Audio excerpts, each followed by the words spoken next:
This video is sponsored by Many Worlds Tavern.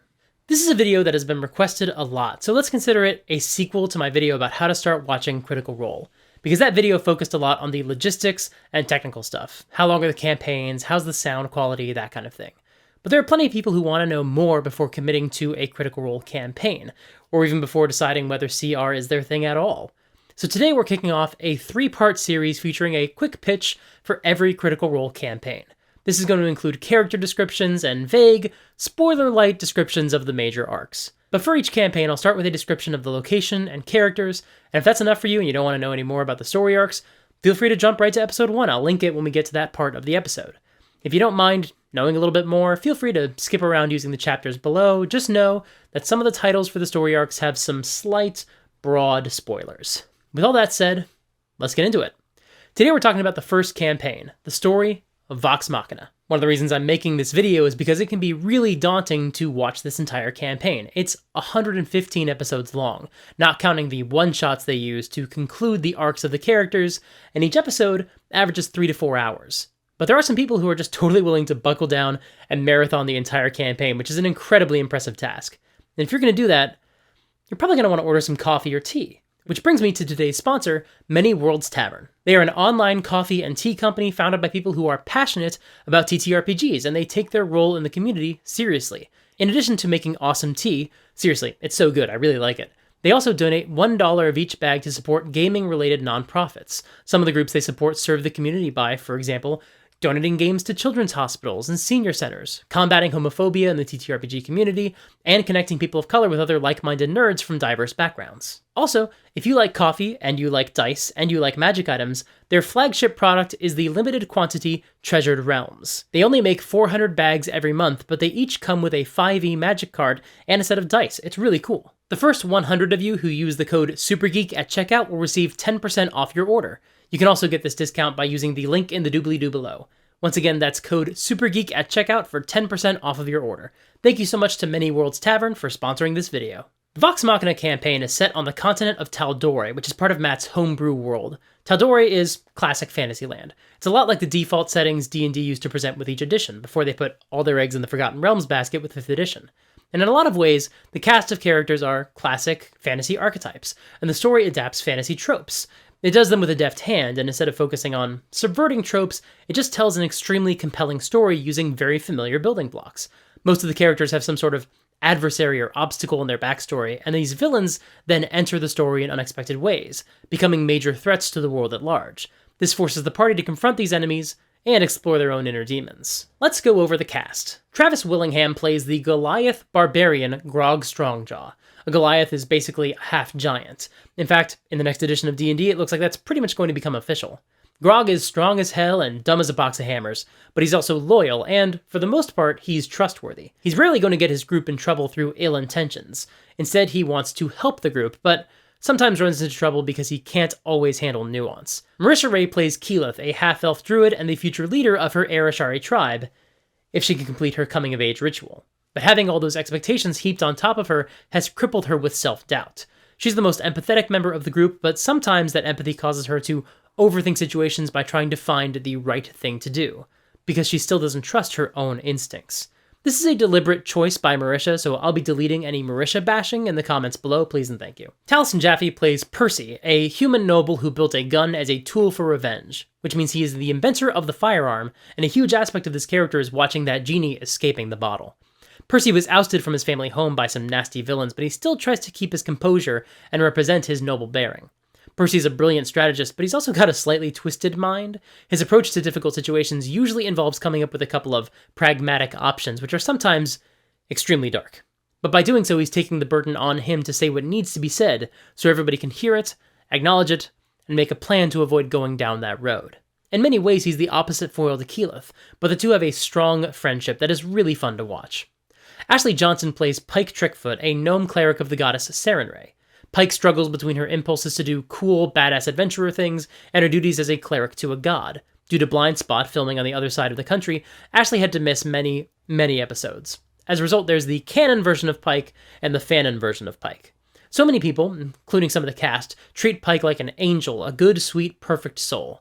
but Pike herself clearly gets up to just as much trouble as the rest of them, at least when she's being played by Ashley, and that makes her a more dynamic character than the version so many people have in their head. Sam Riegel plays Scanlan Shorthalt, a gnome bard. He's a charmer and a bit of a scamp, and he's responsible for some of the most hilarious moments of the show. He and Grog have especially exceptional comedic timing together.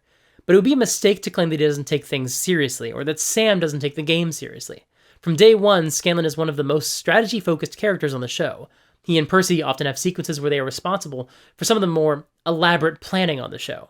He also has a romance with Pike, and while the seemingly one-sided nature of it hasn't aged especially well in the past 7 years, Sam is definitely in on the joke that Scanlan is a scoundrel and a cad. These jokes are not meant at Pike's expense, and Ashley usually plays along as sort of the straight man of their comedy duo. Scanlan also has some personal baggage that comes into play much later in the campaign, though not in the form of an external villain menacing the kingdom, which makes him somewhat unique among the rest of the group. Liam O'Brien plays Vax, a half-elf rogue, and Laura Bailey plays Vex, a half-elf ranger who has a pet bear named Trinket. I'll talk about these characters together because they are twin brother and sister.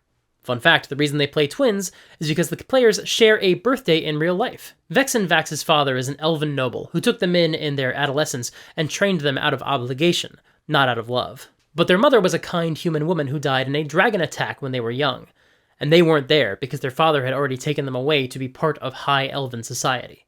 So they have some serious chips on their shoulder and, arguably, some severe survivor's guilt.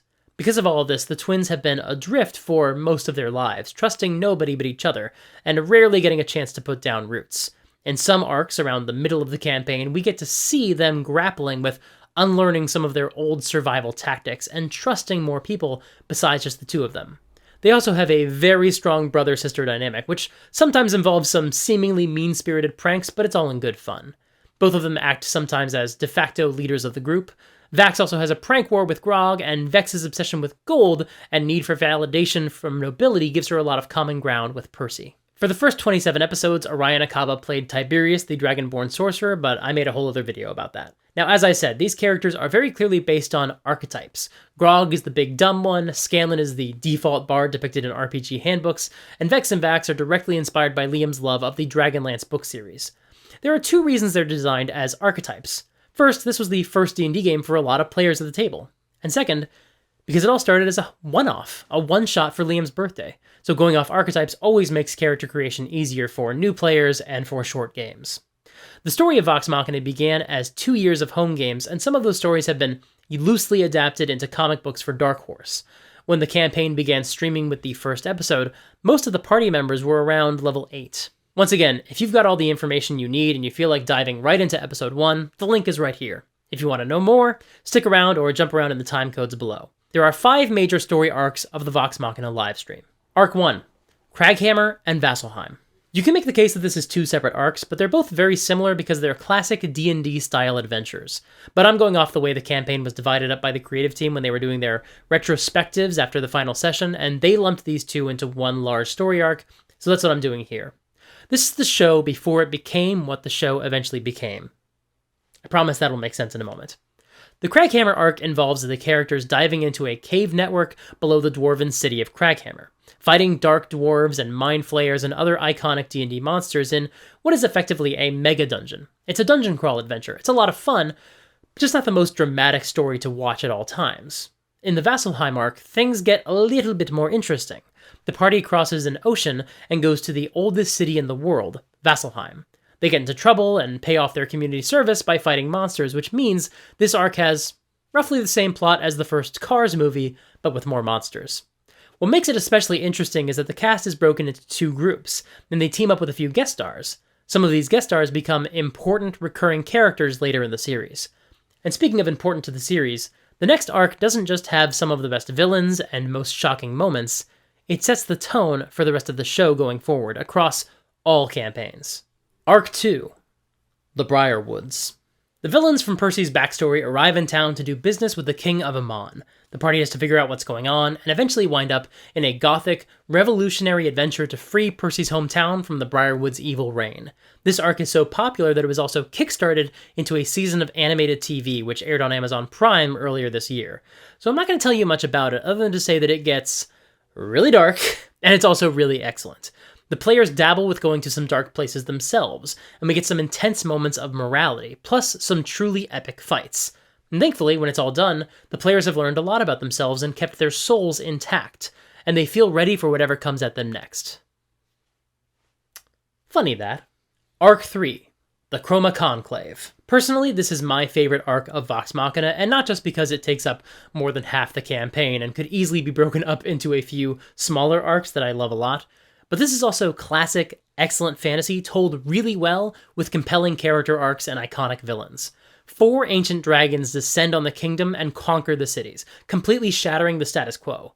Vox Machina is set loose upon the lands they've already explored in the first 12 episodes of their journey, and they go on mini-quests to find ancient magical relics that will empower them to slay the dragons. In this arc, the backstories of Grog, Vex, Vax, and Keyleth become major driving elements of the story. We get closure on what happened when Tiberius left the group, and some members of the cast begin romantic entanglements with each other. Plus, there are a few character deaths, and while some are reversed by magic, each death has a huge impact on the story. And in a tense moment, a party member makes a deal with a god, and the consequences of that will change the arc of the entire campaign. Now, the name of the next arc has a slight spoiler, but I'm going to try to keep this as vague as possible. Arc 4, The Adventures of Taryon Darrington. In the aftermath of the Chroma Conclave, the party goes to tie up some loose ends, but along the way they accidentally get hired for an escort mission by a wannabe adventurer, the titular Taryon Darrington. Titular? This is a much looser and shorter arc of episodes, but it's genuinely a lot of fun to see them handle these smaller tasks, which, of course, all blossom into scary adventures because it's a D&D game. And then at the end of the arc, they find out about some major plot developments involving an iconic, classic villain from D&D lore. Arc 5, Vecna. Once again, this is a classic format for a D&D adventure. A cult is bringing back an ancient evil, and the party has to save the world. The characters have to petition the other gods for help, and they are in a race against time to stop this villain from fulfilling his plans. But that deal with the god comes back into play in a big way, and this arc is ultimately about a lot more than just saving the world. It's also about telling a story that is so beautiful and heartbreaking, the final episode made me ugly cry in my office at midnight. The final fight has most of the characters at level 19, though most of them do get up to the highest level they could be, level 20, for the wrap-up episode. After Campaign 1 ended, they would eventually come back and do 3 one-shots with these characters, but after the third one-shot, they seemed to decide they had said everything that could be said with Vox Machina. Well, as far as D&D games go, they still had comic books and novels and an animated series to tell with these characters. Also, these characters are famous heroes in the world of the game, so they might just show up as non-player characters in future adventures. Thank you so much for watching. We'll be back tomorrow with the second part of this series where we talk about Campaign 2, The Mighty Nine. In the meantime, don't forget to subscribe and ring the bell. That way you'll get to know about new videos as soon as they get released, which is usually every Monday and Thursday. You can support me financially on Patreon. Every new patron at any dollar amount really helps this channel. You can join my Discord server and hang out with a bunch of folks who are catching up on Critical Role. At any given time, somebody is partway through one of the campaigns, so you can find people who are watching at a similar pace to you and share your feelings about the campaigns as you go. You can also ask questions, and those of us who have seen all the campaigns and all the episodes can answer them there. The fourth way you can support the channel is by signing up for my newsletter to get updates when I've got stuff to share. All those links are in the doobly-doo below. Click on this video if you want to check out my Critical Role Demystified series, where I go episode by episode, starting with the first installment of the Vox Machina campaign, and break down the lessons we can learn from each one. Whether you want just a little bit of commentary on episodes you've already seen, or want a faster way to consume the story that doesn't involve watching any 3 to 4 hour long videos, that series is perfect for you. Until next time, play fair and have fun.